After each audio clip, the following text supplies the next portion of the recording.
बे खायजामाथियाव थानाय रौता आदर्श बिद्यालय बेखौ खुलिनाया फ्राय 3 बोसोर जाबाय किन्तु नैबे जाय न'आव खुलिदों बे बिल्डिंआ गोबाव दिन जिरायना थानायमोन ओमफ्राय बिनि उनावसो खुलिनाय जाहैबाय ओंखायनो खोब गाज्रि अबस्था जिखिनि दरजा खोरखिफ्राव ग्लासफोर लगायदोंमोन गासिबो बायजोब्बाय आरो बेनिफ्राय कालार होनायाबो फ्राय 10 बोसोरनि सिगाङाव होनाय कालार आरो बेवहाय निजा बाउन्डारि वाल गैया इलेक्ट्रिफिकेसना गाज्रि जाजोब्बाय आरो बेनिफ्राय मा होनगोन बेहाय मिड डे मिल सालायनो थाखायबो किचेन रुम गैया दा बेफोर गासै दिगफोरखौ नायनानै जिहेतु आंनि समस्थियावनो थानाय आदर्श बिद्यालय आरो बुंनो थांब्ला आंनि जोनोम जायगा होननांगोन बेहाय आं मानो होनब्ला खायजामाथि हायार सेकेन्डारि स्कुलावनो फरायनानै मेट्रिक पास जालांनाय ओंखायनो नैबे स्कुलनि फारसे आंहा खुलिदोंब्लाबो गोसोआव एसे माने मा होनो दुखु मोननाय दंबाय थायोमोन आं माब्रै बे स्कुलखौ मोजां खालामनो हागोन होननानै दा बे हिसाबैनो थांनाय 6 दानसो सिगाङाव डिपार्टमेन्टजों रायज्लायनानै मानगोनां मन्थ्रि नरेश पेगुजों रायज्लायनानै बेवहाय जोङो गोदानै बेखौ जि माने मावनांगौ दंफिनजोबो दरजा खिरखि बानायफिननाय रं होफिननाय बेनिफ्राय बेवहाय बाउन्डारि वाल होनाय आरो बेनिफ्राय किचेन बानायनाय बेफोर गासैखौबो लाजोबनानै जोङो मोनसे एस्टिमेट होबाय बिथाङाबो जोंखौ खोथा होबाय आरो होनाय मथे जोङो बिथांनिफ्राय दा 96 लाखनि मोनसे स्किम मोनबोनो हाबाय आरो दा बे 96 लाखजोंनो बिल्डिंआव जेसेबांनाखि गोदानै मावफिननांगौ दङ दरजा खोरखि रं कारेन्ट दै आरो सेनिटेसननि जेसेबां दङ बेफोरखौ मावजोबनाय जासिगोन बाउन्डारि वाल मावनाय जासिगोन आरो ओमफ्राय एन्ट्रेन्स गेट मोनसे मोजाङै मावनाय जासिगोन बे खामानिखौनो दिनै जोङो बेवहाय जोंनि गार्जेनफोर लोगोसे जोंनि बिनि स्टाफफोरखौ लानानै जा मानगोनां MCLA जों जयै दानि बावैसो जों बेवहाय खाम्फा बा खुन्थिया गायसननाय जाहैबाय आरो बेथ' नंगौ आङो सोलोंथाइ दिगावबो बिराद गोसो होदों दा दिनै बेवहायल' होदों बे नङा एखे सेम आंनि समस्थियावनो मोननै CBSE आदर्श बिद्यालय दं मोनसेया दङ अराङाव माजबाद आदर्श बिद्यालय बेवहायबो बे सेम एमाउन्ट 96 लाख होदों आं बेखौ गाबोन ना समफोर बेखेवगोन आरो बेनाबो एखे अबस्था दा आंनि समस्थियाव गंनै आदर्श बिद्यालय दंमोन आरो दा बै खायजामाथि हाइ स्कुल बेनाबो इनफ्रास्ट्राक्चारा खोब गाज्रिमोन 2-3 बोसोर सिगां बेहायबो फ्राय आङो 2.5 कोटिसो थाखा होनानै स्कुलखौ जथेस्थ' इनफ्रास्ट्राक्चार साइडआव जों डेभेलप खालामबाय आरो बेनि बादै गंथाम हायार सेकेन्डारि स्कुलाव दा जोंना कनस्ट्राक्सन सोलिगासिनो दं होनना बुंजायो गंसेया आराम्भ जासिगोन गंनैया जागासिनो दङ आरो देग्लाय गंनै हायार सेकेन्डारि स्कुलाव आरोबाव इनफ्रास्ट्राक्चार डेभेलप खालामनो थाखाय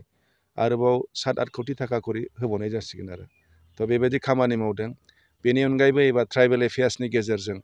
जोंनि समस्थियाव थानाय फ्राय हाइ स्कुलफोरखौ एबार आङो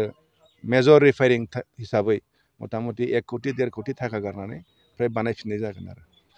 बाखि गथाय आसामखौथ' आं बुंनो हाला बाखि बे जानो हागौ जे आगोलाव जोंनि जायफोर MLAफोर दंमोन बिथांमोननि थुलुनायाव जोंनि रायजो राजाफ्रा निसय नुदों खोमा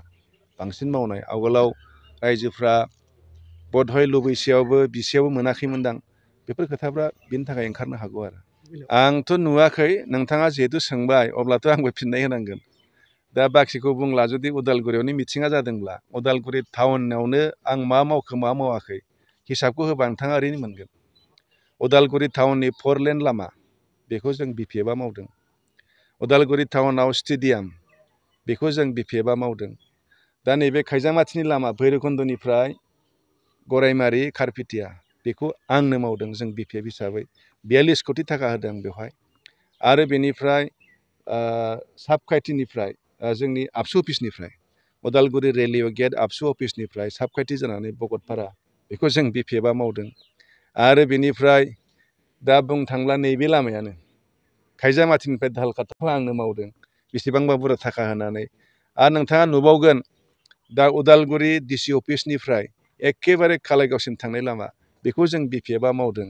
अब्ला आंथ' खोन्थाजोब्बाय उदालगुरि टाउनाव बेलेग मावनाय सोर मा दंबावो नोंथाङा मा नुदों दे बुंदो जुदि उदालगुरि गुदलि बाजारनि डाबल स्ट'रिज माल्टि स्ट'रिज जुदि मार्केटआबो जों बानायनायब्ला टाउननि 4 लेनाबो जों बानायनायब्ला उदालगुरिनि स्टेडियामाथ' आं बानायखानाय बेबो आं बानायनायब्ला उदालगुरि टाउननिफ्राय कालाइगाव थांनायाबो जों बानायनायबा उदालगुरि टाउननिफ्राय भगतपारा थांनायाबो आं बानायनायबा आरो नैबे खायजामाथिं थांनाय खारफिथिया लामा भैरबखुन्दसिम भैरबखुन्दआथ' आंनि समस्ति नंबावा अब्लाबो आं बानायदों उदालगुरि समस्तियाव भैरबखुन्दनिफ्राय खारफिथियासिम बेबो आं बानायनायब्ला अब्ला बिथांमोना जायमोना बुंदों जों खामानि मावाखै देखायदो अब्ला मा थाखो उदालगुरियाव आरो माथो जेबो गैला बेनि बादै बिथांमोना बुजिनाया मोजां जे उदालगुरि जि जोंनि रेल लाइन क्रसिंआव जि आरबि रेलवे अभारब्रिज होनांगौमोन बेखौ फुरा आंथ' आंनि समस्ति नङाब्ला बिराद आं आवगायहोदों उदालगुरिनि आरबि माजबाटनि आरबि आरो बेनि रेलवेजों जेसेबां एनअसि लानाय आंनि थ्रुयैनो जादों आरो बै समावनो जोंहा मानगोनां सर्बानन्द सन'वालनि समाव जिहेतु जों सरकाराव दंमोन बे समाव एकदम जों मोननो गोनांथारमोन नाथाय एसे जोंनि टेकनिकेल बा समायनि एसे खेलिमेलियाव जों बेखौ मोननो हायाखिसै दा बिथांमोना जुदि लाबोदोंबा थिगानो खिन्थु मोनसे रेलवे अभारब्रिज बानायनाया बहुद नर्म्स थायो रेलवेजोंबो जोंहा बेवहाय खोथा थायो रेलवेया बेवहाय बेसेबां शेयार होगोन पिडब्लिउडि बा सरकारा बेसेबां शेयार होगोन बै समाव पलिसिया माबायदिमोन दानि पलिसिया माबायदि बेजोंबो खोथा थायो दा जुदि बिथांमोना मावदोंब्ला मोजां खोथा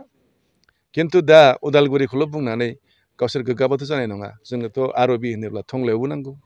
नङा होमबा गरेस्वरावबो नांगौ थिग बिदिनो जोंनो बहा नांगौ आरो गरेस्वराव नांगौ गसाइगावआव नांगौ अनेक जायगायाव नांगौ फकिराग्रामाव नांगौ गासिबो होजोब नङा होमबा गासिबो होजोब माजबाटआव नांगौ दा उदालगुरियाव बिथांमोना बुंदोंब्लाबो खिन्थु आंथ' बुंखागोन बेहाय आंनिबो अबदान दङ उदालगुरि आरो माजबाटनि रेलवे अभारब्रिज बानायनायाव रेलवेनिफ्राय जेसेबां एनअसि लानाय खामानि आं बेखौ बै समावनो बरनानै दोनखादों आरो बेखौथ' रायजोफ्रा बुंदोंबाथ' थिगानो जोंथ' बुंखादों बिथांमोननि खोथाजों मावनायजों मिलायाखै होननानै रायजोआबो हमनो हाबायबा जथेस्थ' मोजां मानो होनोब्ला थांनाय बाराव एकर्डनि माबा बायदिनो बिथांमोना जथेस्थ' खोथा होदोंमोन NIT बानायनायानो होन बा ट्राइबेल इउनिभारसिटि केम्पास बानायनायानो होन आरो बेनिफ्राय अर्गेनिक हाब माबा माबि बानायनाय खोथा होदोंमोन खिन्थु जोंथ' 5 बोसोराव जों नुवाखिसै बे हिसाबै जों बेबायदि मोनसे गिदिर इनफ्रास्ट्राक्चार गिदिर अनुस्थान जों नुवाखिसैनो बुंनो थांब्ला दा माबायाव जोंहा जि इन्जिनियारिं कलेज जागासिनो दं बेबोथ' जों बानायनायसो नलखामब्रायाव आरो हरिसिङायाव जों डिग्रि कलेज जों बानायदों फ्राय बुंनो थांब्ला जोंनि समावनो बानायनाय गोजा आरो बे जायफोर दिनै नों आदर्श बिद्यालय होनदों बेखौ जोंनो खुलिदों बिल्डिङा बै समावनो जोंनि समावनो लुखानाय बे आरो थ' बेबायदि गोदान बेबायदि हायाखै खिन्थु जोंनि समावथ' नोङो कलेजफोरखौबो नायोब्ला जोंनो बानायजोबनाय उदालगुरि कलेजनि साइन्स स्ट्रिम जोंनो प्रभिन्सियेलाइज खालामबाय अरांनि डिग्रि कलेज जोंनो प्रभिन्सियेलाइज खालामबाय जोंनि ओनसोलावनो रौता जुनियर कलेज जोंनो खालामबाय माजबाट डिग्रि कलेज जोंनो खालामबाय बुंनो थाङोब्लाथ' जोंनो खालामनाय गोजा आरो